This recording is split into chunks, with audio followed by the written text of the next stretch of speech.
Hello guys, আসসালামু আলাইকুম। সবাই ভালো আছেন? আমি ভালো আছি, কিন্তু এবার ঈদের নতুন ব্লগ দিতে পারিনি আপনাদেরকে, কারণ অনেক ব্যস্ত ছিলাম। গ্রামের বাড়িতে এসেছি, আজকে ঘুরতে যাইতেছি। আমার ভাবি ভাতিজা সবাইকে নিয়ে ঘুরতে যাইতেছি।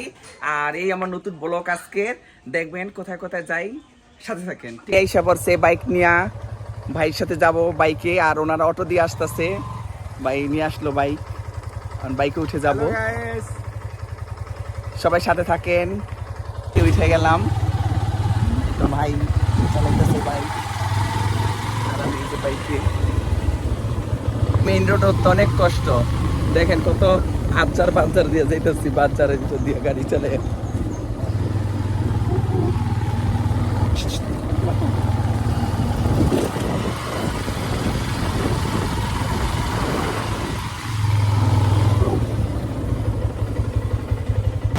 চলে আসলাম, আইসা বৈশা রয়েছি। এখনো পর্যন্ত আমার ভাবিয়ারা ভাতিজারা কেউ আসে না। আমরা আইসা বৈশা রয়েছি, অপেক্ষাই করতেছি, কিন্তু অপেক্ষার শেষ নাই। এখনো তাদেরকে দেখতেছি না, কারণ অটো দিয়ে আমরা তো বাইকে আইসা পড়ছি, তাই তাড়াতাড়ি আইসা পড়ছি। আর প্রচুর গরম, গ্রামের বাড়ি জানেন এত গরম বলার বাহিরে।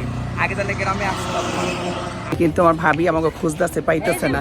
এই দেখেন সবাই এই জায়গায়, দেখেন সবাই এনে দাঁড়ায় রয়েছে, কিন্তু সবাই খুঁজতেছে, কেউ পাইতেছে না।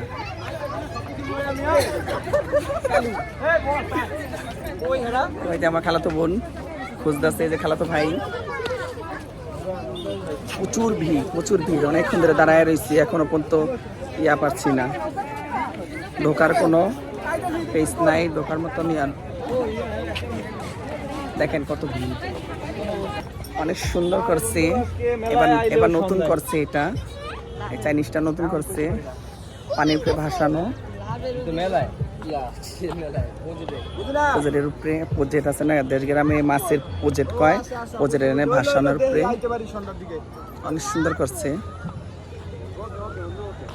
দেখেন আমাকে থুইয়া ভাবি গেছে কত দূরে, ওই যে ভাবি দাঁড়ায় রয়েছে, যে ভাবি খুঁজতেছে, কিন্তু খুঁজে পাইতেছে না। ছাড়াই চলে যাইতেছি, কারণ এখানে কোনো সিরিয়াল পাইনি, অনেক লোক, তাই খেতে পারলাম না, না খেয়ে চলে যাইতেছি। তাই এখন দেখি যাবো আরেক জায়গায়, যদি ওই জায়গায় সিরিয়াল পাই খাওয়ার জন্য, তাই খেতে পারবো না, এলে বাড়িতে যাই খেতে হবে। আজকাল চাইনিজের খাবার মনে জুটবে না সম্ভাবনা। দেখেন এত মানুষ বলার বাহিরে, দেখেন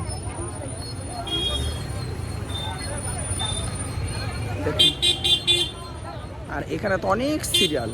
এই জায়গায় চলে আসছি আরেকটা চাইনিজে, ওই যে আমার ভাতিজি সাথে আছে, আমার ভাইয়ের সাথে।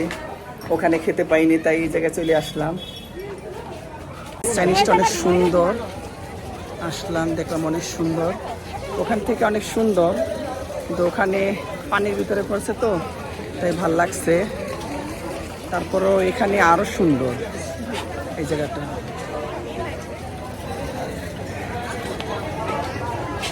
অনেক বড়, না দেখলেই না, অনেক বড়। দেখেন, কারণ অনেক খেতে পারিনি, দেখে গেছি এখানে ঠিক খাবো, এনর প্রচুর বিল, কিন্তু এই জায়গায় খাইই ছাড়ুম আজকে। আমার জন্য পয়সা রেখেছি, 1 ঘন্টা লাগবে বলে, 1 ঘন্টা পর খাবার দিব। দেখছেন, এই দেখেন সব পয়সা দিচ্ছে পুরো টেবিল খালি, এখনো খাওয়ান দেয়নি, পুরো টেবিল খালি। আমার খাবার এসেছে 1 ঘন্টা পর, কিন্তু আমার খাবার এখনো আসেনি। এই দেখেন স্যুপ আইছে, আর ওই যে দেখেন বাচ্চাদের খাবার আইছে, কিন্তু আমার খাবার এখনো আসেনি। এখনো পর্যন্ত আমার খাবার আসলো না, 1 ঘন্টা বসে দিচ্ছি। অবশেষে 2 ঘন্টা পরে খাবার আসলো। 3টা বার্গার অর্ডার দিচ্ছে, 3টা আমি খাবো একসাথে। আর ফ্যামিলি যারা আছে তাহলে আলাদা অর্ডার দিচ্ছি। তারপরে যে স্যুপ, খিদা লাগছে না, 2 ঘন্টা পয়সা রেখে 2 ঘন্টা খিদা লাগবে। আর এই দেখেন বার্গার 3টা। আসেন সবাই, খাওয়া দাওয়া শেষ, চলে যাচ্ছি এখন।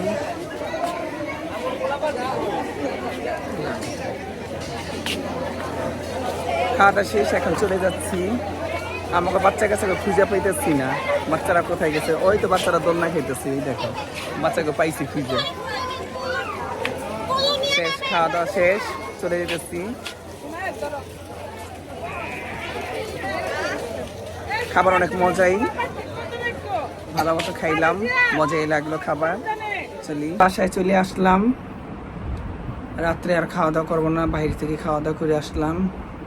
সবাই সাথে থাকবেন, সবাই আমাকে সাপোর্ট করবেন, আমিও সবাইকে সাপোর্ট করব, লাইক কমেন্ট শেয়ার করবেন। ঠিক আছে, আসসালামু আলাইকুম।